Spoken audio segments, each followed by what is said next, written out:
In this topic, we will work with the properties of forecast error.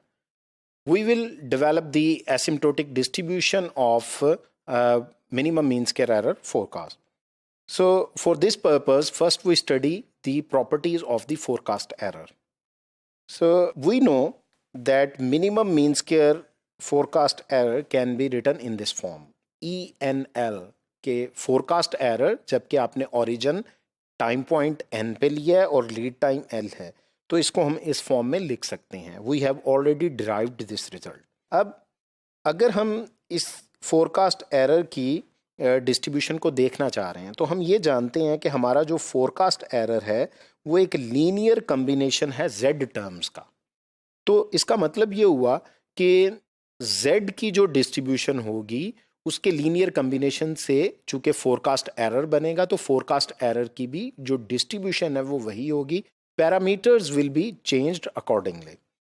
तो सबसे पहली बात तो ये कि हम ये जानते हैं कि ये कॉमन अजम्पशन है कि ZT जो कि प्योरली रैंडम प्रोसेस है, it is assumed that it is normally distributed with parameters mean is equal to 0 and variance is equal to sigma z square.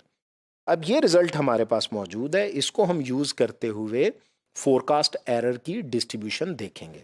अगर ZT नॉर्मली डिस्ट्रीब्यूटेड है तो forecast error जो कि इन्हीं Jades का linear combination है वो भी नॉर्मली डिस्ट्रीब्यूटेड होगा.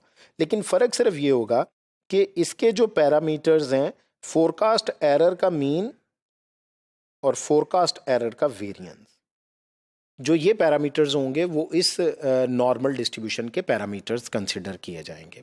तो हमें अब ये देखना है कि फोरकास्ट एरर का मीन और वेरिएंस क्या है ताकि हम उसकी डिस्ट्रीब्यूशन को एक्सप्लिसिटली लिख सकें. ये फोरकास्ट एरर का सेम रिजल्ट जो हमारे सामने है. सबसे पहले हम इसका मीन कैलकुलेट कर लेते हैं. उसके लिए हम इसकी एक्सपेक्टेड वैल्यू लेते हैं. एक्सपेक्टेड वैल्यू लेने से जब इसकी हमने एक्सपेक्टेड वैल्यू ली तो साई तो पैरामीटर्स हैं, कांस्टेंट हैं. Expected value Zn plus L minus i पे आ गई.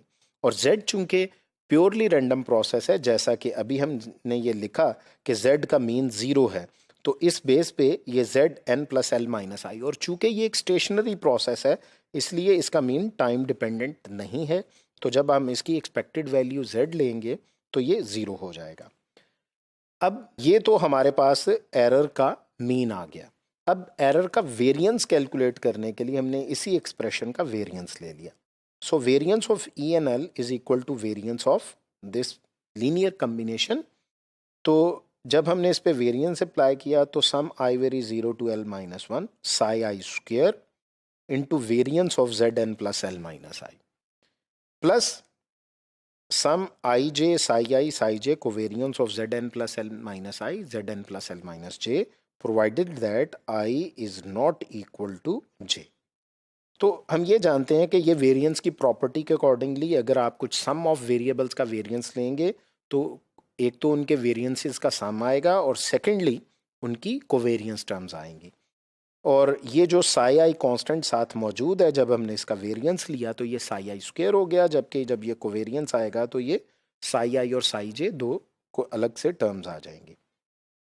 अब यहाँ से क्योंकि हम जानते हैं according to the properties of purely random process कि उसकी जो सक्सेसिव टर्म्स हैं वो इंडिपेंडेंट होती हैं, इसलिए ये कोवेरियंस टर्म 0 हो गई और हमारे पास ये जो variance of Zn plus L i है ये सिग्मा जी स्क्वेयर हो गया और ये sum i vary 0 to L minus 1 psi i square आ गया. अब ये हमने वेरिएंस ड्राइव कर लिया तो हमें ये पता चल गया कि फोरकास्ट एरर का मीन 0 है और variance sigma g square sum of psi i square है. और जैसा कि हमने पहले देखा कि फोरकास्ट एरर की डिस्ट्रीब्यूशन नॉर्मल है with mean expected value of ENL and variance of ENL. तो इस बेस पे हम ये कह सकते हैं कि हमारा जो फोरकास्ट एरर है वो नॉर्मली डिस्ट्रीब्यूटेड है with mean 0 and variance sigma g square and sum of psi i square for I vary 0 to L minus 1.